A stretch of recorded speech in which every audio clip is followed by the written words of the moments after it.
மாலையும் தாலியும் இல்ல கல்யாணம். விட்டு சொன்னேன்ல, அவகிட்ட சொல்லிடுறேன்.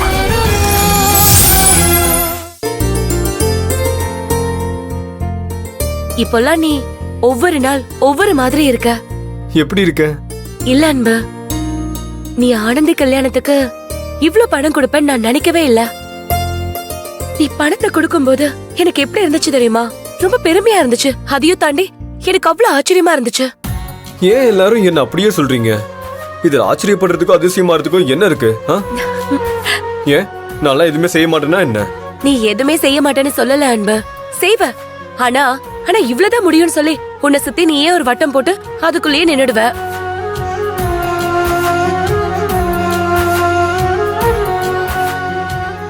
தேவைக்கானதை செய்யணுங்கிறத தாண்டி நீ செய்யறதுக்குள்ளேயே அந்த தேவையை அடக்கிக்கணும்னு நினைப்ப. அப்படிப்பட்ட நீ 1 லட்சத்தை தூக்கி கொடுத்தா ஆச்சரியப்படாம என்ன செய்வாங்க?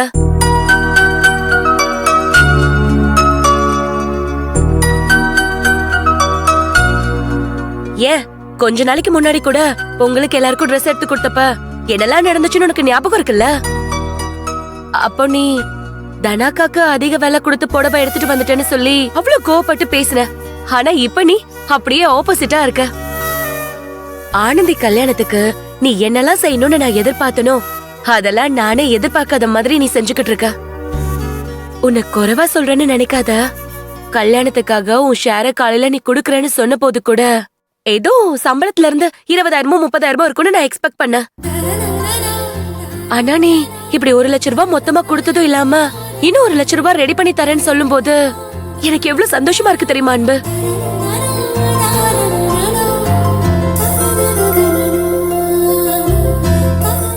நீ இப்படி நடந்துகிட்டத பார்த்து அத்தை முகத்துல எவ்வளவு சந்தோஷம் பாத்தியா? என் புள்ள அவன் தங்கச்சிக்காக எவ்வளவு பொறுப்பா நடந்துக்கிறான்னு நினைச்சு அவங்க எவ்வளவு சந்தோஷப்பட்டாங்க தெரியுமா?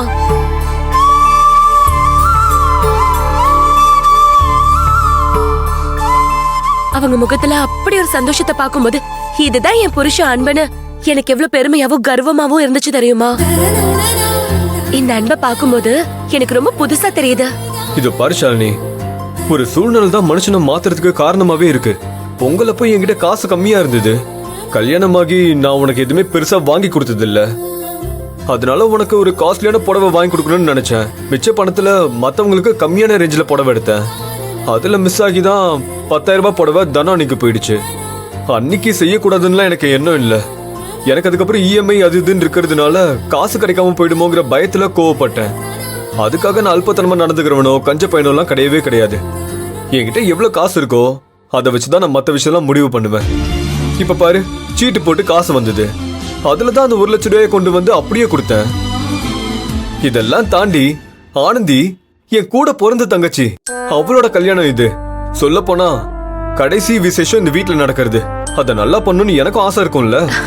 நீ சொல்றதெல்லாம் சரிதான். ஆனா அன்னைக்கு நீ நடந்துகிட்ட விதத்தை பார்க்கும்போது கொஞ்சம் தப்பா தெரிஞ்சது, அவ்வளவுதான். நீங்க எல்லாரும் என்ன தப்பா புரிஞ்சுட்டு இருக்கீங்க. நான் அவ்வளவு மோசமான ஆள்லாம் கிடையாது. கொஞ்சம் கரெக்டா இருக்கணும்னு நினைப்பேன். அதுவும் காசு விஷயத்துல ரொம்ப கரெக்டா இருக்கணும்னு நினைப்பேன். வேற ஒண்ணும் இல்ல.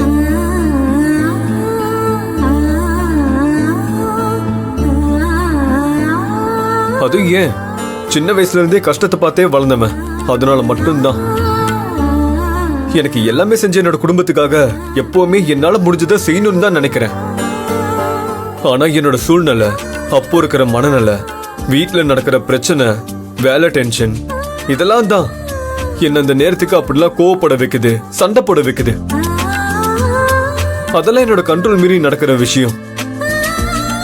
அதுக்காக உங்க எல்லாருக்குமே நான் இப்படிதான், உங்க யார் மேலேயும் எனக்கு பாசம் இல்ல, அக்கறை இல்ல, பெரியவங்களுக்கு மரியாதை கொடுக்க மாட்டான்னு என்னை பத்தி நீங்களே ஒரு பிம்பத்தை கிரியேட் பண்ணி வச்சிருக்கீங்க.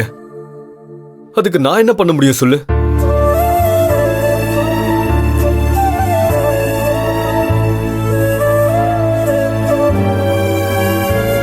இப்பவும் சொல்றேன், என் தங்கச்சியோட கல்யாணம் இது.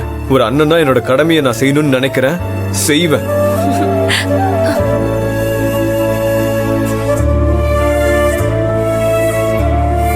சரி, ஓகே, நான் ஃப்ரெஷ் அப் ஆயிட்டு வரேன். சாப்பிடுறதுக்கு எதாவது எடுத்து வை. அன்பு, நான் இவ்வளவு நாளா பார்த்த அன்பை விட இன்னைக்கு பார்த்த அன்பு எனக்கு ரொம்ப பிடிச்சிருக்கு. நீ இப்படியே இரு, எனக்கு அது போதும்.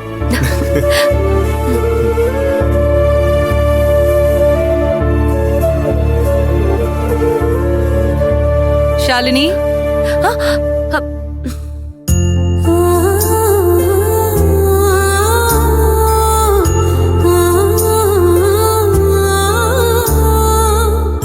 அம்மா பாத்தியாம்மா உன் பையனை? எப்ப பாரு நீ திட்டிக்கிட்டே தானே இருப்ப. அவனுக்குள்ளேயும் ஒரு நல்ல மனசு இருக்குமா? என்ன பட்டு பட்டுன்னு கோவப்படுறான், அத மட்டும்தான் நான் அவன்கிட்ட குறையா பாக்குறேன். கோவத்துல நிறைய வார்த்தையை விடுறான்.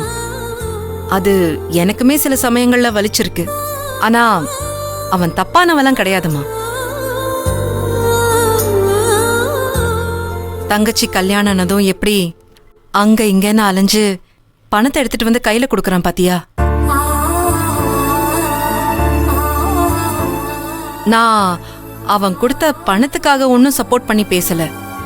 எப்பவுமே சின்ன சின்ன விஷயத்துக்கெல்லாம் பெருசா பிரச்சனை பண்ணுவான். ஆனா இன்னைக்கு இந்த கல்யாணத்துல நான் இருக்கேன், எதுவா இருந்தாலும் பாத்துக்கலான்னு நமக்கு சப்போர்ட் பண்றான் பாரு. அதான் எனக்கு ரொம்ப ஆச்சரியமா இருக்கு. எப்படி காலையிலேயே நம்ம அண்ணி செயினை கழட்டி கொடுக்கும் போது எனக்கு ஒரு உணர்வு இருந்துச்சோ, அதே உணர்வை தான் நான் இப்போ அன்புகிட்டயும் பாக்குறேன்.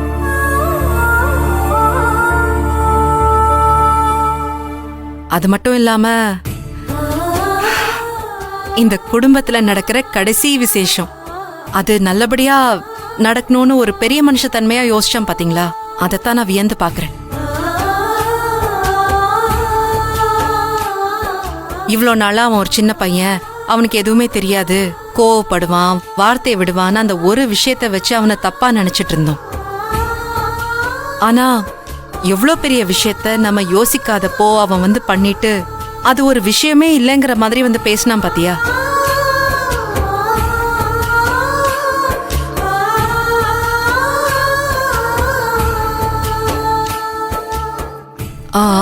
அண்ணி, நான் ஏதாவது தப்பா பேசியிருந்தா என்னை மன்னிச்சிருங்க அண்ணி. ஐயோ கயல், நீ ஏதோ அன்பு பணம் கொடுத்துட்டாங்கிறதுக்காக உயர்த்தி பேசுறேன்னு நாங்க தப்பா நினைக்கல. அவன் என்னையுமே பல தடவை மனசு கஷ்டப்படுற மாதிரி தான் பேசியிருக்கான். ஆனா நீங்கெல்லாம் மன்னிப்பு கேட்க சொன்னதும் உடனே வந்து என்கிட்ட கேட்டான்ல.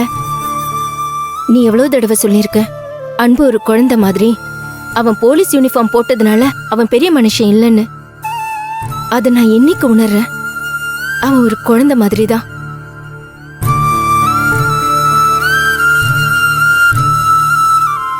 அவன் ரொம்ப தன்மையானவன். அவன்கிட்டயும் நல்ல குணங்கள்லாம் இருக்கு. என்ன ஒண்ணு, அடிக்கடி வார்த்தையை விட்டுருவான். எனக்கு அன்பு மேல கோவப்படணும்லாம் ஒண்ணும் இல்லம்மா. அன்பு கிட்ட எனக்கு ஒன்னும் தனிப்பட்ட கோவமோ வருத்தம்லாம் ஒண்ணும் இல்ல.